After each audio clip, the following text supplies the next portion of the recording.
Hello बच्चा, welcome to our channel Royal classes.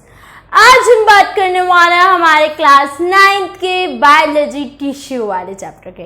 Yes, tissue हमारे पास क्या था इसके बारे में हम लोग पढ़ चुके हैं। That is group of cells. जब हमारे पास सेल्स के ग्रुप बन जाते हैं तो उन्हीं ग्रुप का नाम हम लोग रख देते हैं टिश्यू।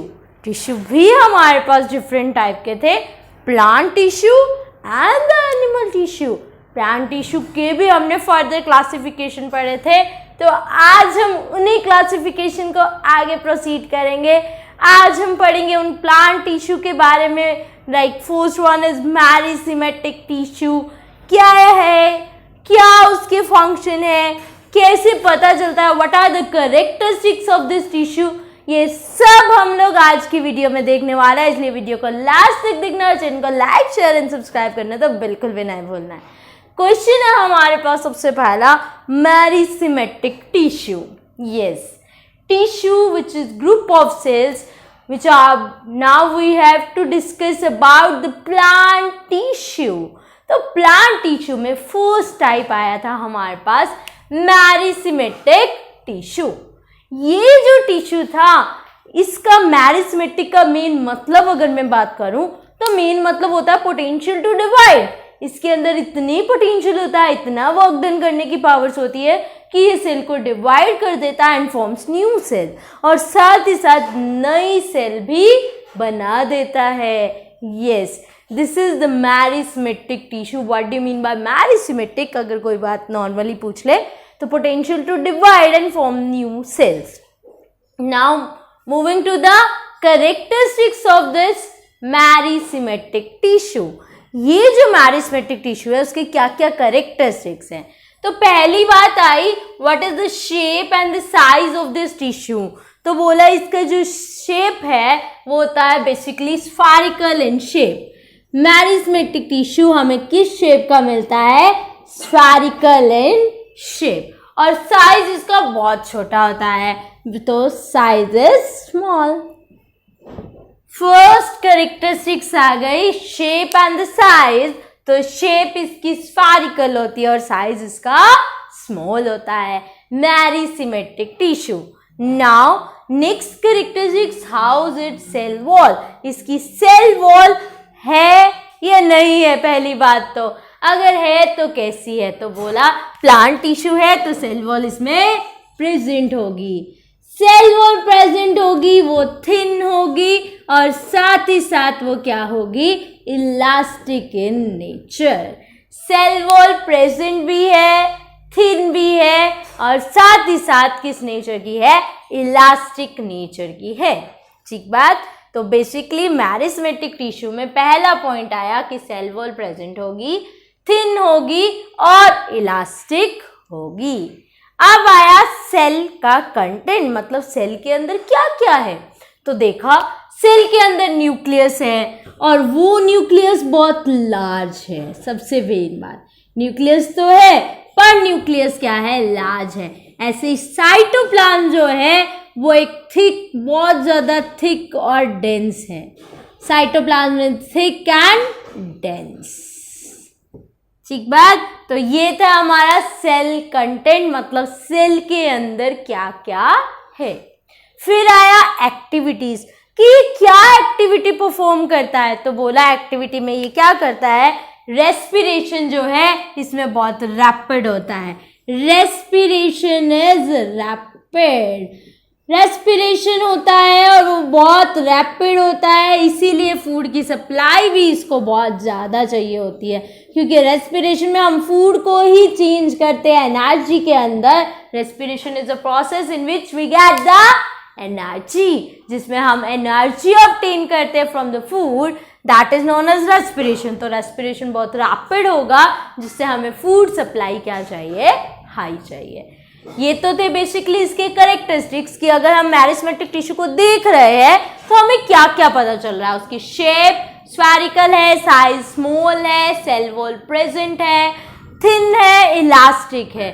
सेल कंटेंट के अंदर, सेल के अंदर क्या क्या है? न्यूक्लियस है, साइटोप्लाज्म है। एक्टिविटी क्या करता है, ये इसकी रेस्पिरेशन के अंदर बहुत रैपिड होती है, इसलिए फूड सप्लाई भी इसे बहुत हाई चाहिए। अब बात आती है हमारे पास इसके फंक्शंस क्या है। तो पहला फंक्शन आया ग्रोथ। जो भी हमारे ग्रोथ होते हैं, it take part in the growth of formation of tissue. ये टेक पार्ट करते हैं ग्रोथ में from the formation of tissue. Tissue form करने के लिए ये क्या प्रोवाइड करता है, ग्रोथ। फिर बात आई न्यू ऑर्गन्स। ये क्या प्रोवाइड करता है हमें, भाई जो ऑर्गन्स बन रहे हैं, क्योंकि ये सेल को डिवाइड करेगा और सेल को डिवाइड करके ये न्यू ऑर्गन्स जो है वो डेवलप कर देता है। लेस्ट आया it helps from injury. Injury अगर कहीं पे हो जाती है तो इसको हील करने में बहुत ज़्यादा हमारी हेल्प करता है meristematic tissue. Meristematic tissue and healing the injury. Injury को हील करने में मेरिस्टेमेटिक टिश्यू आपकी क्या कर रहा है, हेल्प कर रहा है। ठीक है, तो बेसिकली ये क्या था, अगर मैं बात करूं आपके पास क्वेश्चन आएगा what are the main characteristics and the function of meristematic tissue, then you have to attempt all these characteristics and the function. Note down कीजिए इसे। Now we will get the types of meristematic tissue. हम लोगों ने देखा meristematic tissue क्या होता है। अब हम बात आ गए मेरिस्टेमेटिक टिश्यू के पार्ट्स क्या है। तो बोला फर्स्ट टाइप आती है apical. Apical, lateral and the intercalary. There are three main types of this merisematic tissue. First one is apical, lateral and intercalary. अब बोला ये apical, lateral, intercalary कहाँ पर होते हैं और साथ ही साथ इनका क्या फंक्शन है। तो बोला जो एपिकल है उसकी लोकेशन कहाँ होती है, इन द टिप, बिल्कुल टिप पे होता है, tip of the shoots and the roots. Shoots और रूट्स मतलब ये बेसिकली कहाँ पे हो रहा है, टिप पे हो रहा है। और टिप पे होने का मतलब क्या है, वो उसके yes growing part, growing area में हो रहा है। तो इसका फंक्शन क्या हुआ, it helps in growth of shoots and roots. Shoots and roots की ग्रोथ में जो हेल्प कर रहा है उसको हम लोग कौन सा टिश्यू कहते हैं, apical tissue. Yes, next one is intercalary. Intercalary कहाँ होता है हमारे पास, एट द इंटरमीडिएट। कहाँ पर होता है इंटरकैलरी, इंटरमीडिएट पे। इंटरमीडिएट,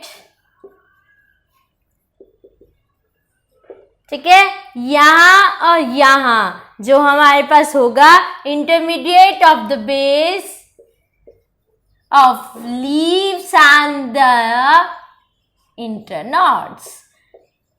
नोड्स के और लीव्स के इंटरमीडिएट पे जो होता है that is known as intercalary. नाम ही उसका ऐसे रख दिया। अब ये क्या कर रहा है, उनके बिल्कुल नोड एरिया पे, नोड से ही ग्रोइंग पार्ट अलग से निकल जाता है, तो it helps in growth of plants, growth of leaves. Basically leaves के ग्रोथ के लिए हमें क्या चाहिए, intercalary. Next one is lateral. अब बात आई लेटरल कहाँ पर करता है, तो लेटरल हमारे पास क्या कहेगा, साइड्स पार्ट में होगा हमेशा। साइड में भी कहाँ होगा, in both of stem and the root. occurs in sides of both stem and the leaves। Stem and leaves की साइड पर जो हो रहा है उसको हमारे पास क्या नाम दे देते हैं, लेटरल। अब बोला इस लेटरल का भी फंक्शन होता है, और लेटरल का फंक्शन हमारे पास क्या होता है, it helps to produces phloem and xylem.